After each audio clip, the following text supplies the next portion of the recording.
Hello friends, welcome back to learners academy. जैसा कि आपको पता है, वीबीए के अंदर हमने बहुत डिफरेंट लूप्स को स्टडी किया, जैसा कि for next loop, for each, do while and do until.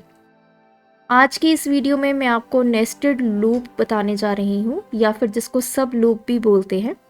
Nested loop या फिर सब लूप का कंसेप्ट ये है कि जब आप एक लूप के अंदर दूसरी लूप लगा देते हैं तो उसको हम बोलते हैं नेस्टेड लूप। तो वीबीए में आप नेस्टेड लूप का कंसेप्ट यूज़ करके बहुत डिफरेंट पैटर्न्स को डिज़ाइन कर सकते हैं। जैसा आप अभी स्क्रीन पे देख ही रहे होंगे, मैंने एक पैटर्न डिज़ाइन किया है जिसमें फर्स्ट रो में टोटल मेरे पास 5 स्टार्स हैं, सेकेंड रो में 4 स्टार्स हैं, थर्ड रो में 3 स्टार्स हैं एंड सो ऑन। आप इस पैटर्न को ऑपोजिट भी कर सकते हो, फर्स्ट रो में 1 स्टार हो जाए, सेकंड में 2 हो जाए, थर्ड में 3 हो जाए, तो इस तरह का पैटर्न भी आप डिज़ाइन कर सकते हो। तो मेरा मेन मोटिव यही है कि आपको कंसेप्ट क्लियर करना, और रेस्ट के पैटर्न्स हम आगे वाले वीडियो में भी डिस्कस करेंगे। तो इस वीडियो में हम बात करेंगे नेस्टेड लूप्स की, और मैं यूज़ करूँगी अपनी फॉर नेक्स्ट लूप को। तो चलिए इस ट्यूटोरियल को स्टार्ट करते हैं। तो आप एंड तक मेरे साथ इस वीडियो में बने रहिए।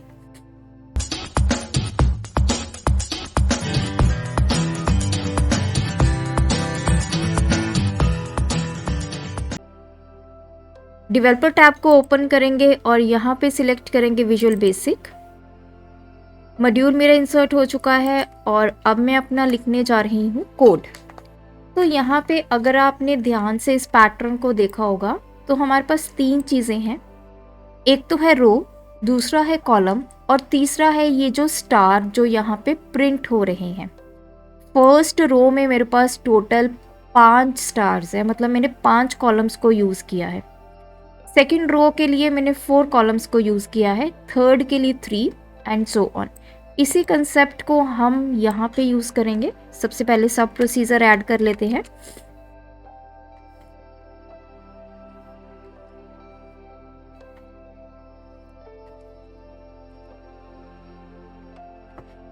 यहाँ पे मैं इनिशियली 2 वेरिएबल्स डिक्लेयर करूँगी, एक रो के लिए, एक कॉलम के लिए। तो आप कंफ्यूज ना हो, इसलिए मैं इनका नाम ही रो और कॉलम रख देती हूँ। तो इसका जो डेटा टाइप हम ले लेते हैं बाइट, क्योंकि हमें ज़्यादा लंबे चौड़ा वैल्यू नहीं स्टोर करवानी है। और दूसरा मैं ले लेती हूँ कॉलम के लिए COL बाइट।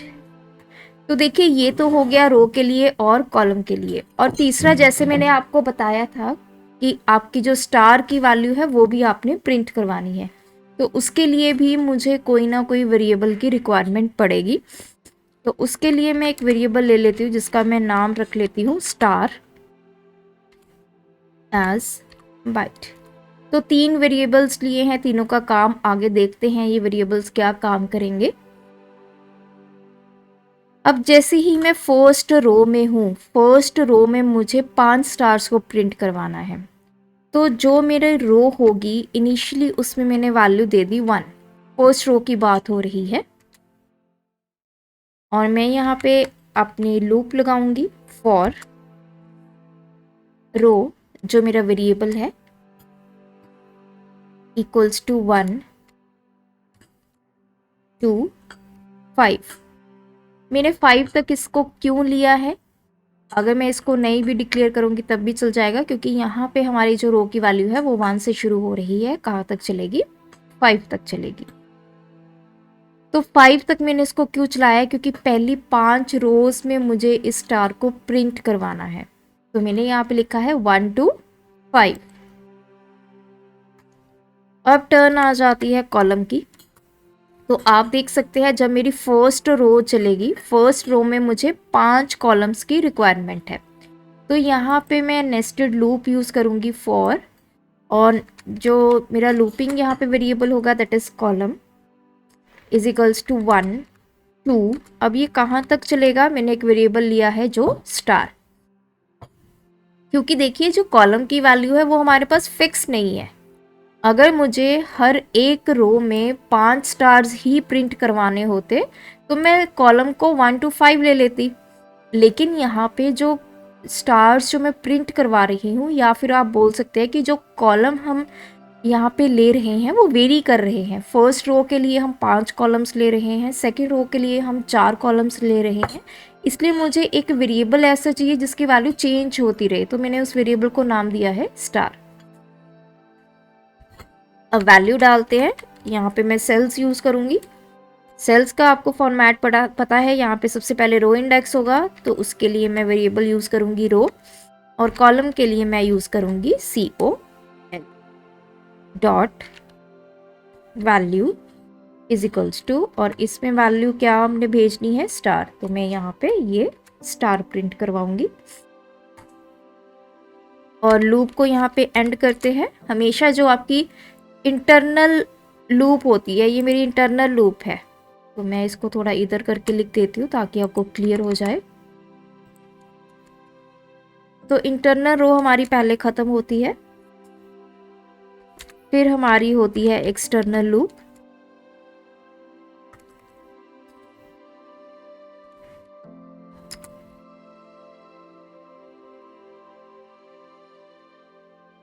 और यहाँ पे अगर आप ध्यान से देखिए, जो स्टार की वैल्यू है वो इनिशियली तो हमने कोई वैल्यू यहाँ पे नहीं दी, तो मैं यहाँ पे स्टार की वैल्यू दे देती हूँ 5, क्योंकि हमें फर्स्ट रो में 5 बार स्टार को प्रिंट करवाना है, तो 5 कॉलम्स की रिक्वायरमेंट है, तो ये 1 से लेके 5 तक चलेगा। लेकिन जो ये वैल्यू है इसको भी आपने इंक्रीज़ या फिर डिक्रीज़ करना है, तो मुझे इसको डिक्रीज़ करते जाना है कॉलम को। पहले रो में 5 कॉलम्स यूज़ हुए, देन 4, देन 3, तो इसके लिए मैं यहाँ पे इसकी वैल्यू को करूँगी डिक्रीमेंट।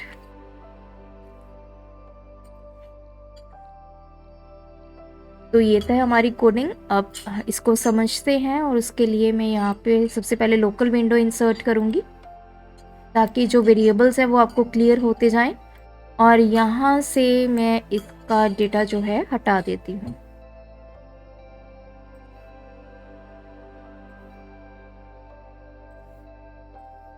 तो एक एक करके हम इसको एग्जीक्यूट करेंगे और देखेंगे हमारे क्या रिस्पॉन्स आता है। इसको मैं नीचे ले जाती हूँ, लोकल विंडो को थोड़ा इधर ले आते हैं।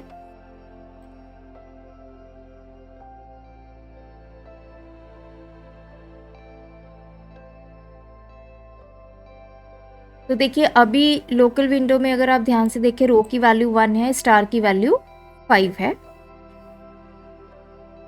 कॉलम में अभी 1 वैल्यू चली गई है, तो तीनों वेरिएबल्स की वैल्यू आ चुकी है। तो यहाँ पे स्टेटमेंट लिखी है सेल्स रो कॉमा कॉलम। रो में वैल्यू 1 है, कॉलम में 1 वैल्यू है। 1 1 मतलब A1 में क्या वैल्यू चली जाएगी, स्टार। तो देखिए A1 में हमारी स्टार वैल्यू चली गई है। अब मुझे रो को नहीं मूव करवाना, मुझे कॉलम को मूव करवाना है। अब मैं चाहती हूँ कि A1 के बाद B1 में स्टार आए, तो ये फिर से जो कॉलम की वैल्यू है वो इंक्रीमेंट होगी। अब कॉलम की वैल्यू कितनी हो जाएगी, यहाँ पे 2।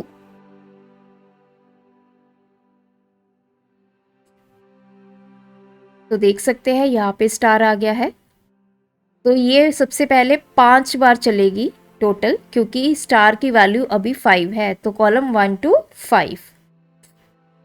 तो थोड़ी फास्ट में इसको कर देती हूँ, तो देख सकते हैं पहले 5 कॉलम्स में हमारी वैल्यू जो है वो चली गई है। जैसे ही आप 5 वैल्यूज में डिस्प्ले हुआ आपका स्टार, आप आ चुके हैं इस रोज, इस पूरे के पूरे लूप से बाहर, इंटरनल लूप से बाहर आ गए हैं।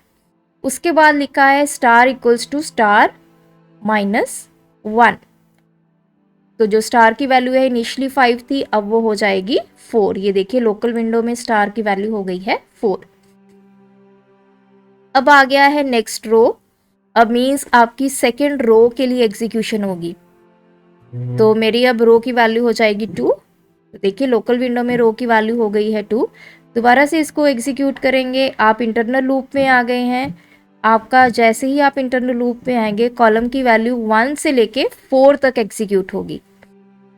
तो देख सकते हैं 4 बार आपका स्टार डिस्प्ले हो गया है, तो आप इंटरनल लूप से बाहर आ जाएंगे। अब जो आपकी स्टार की वैल्यू है वो फिर से डिक्रीमेंट होगी, 3 हो जाएगी।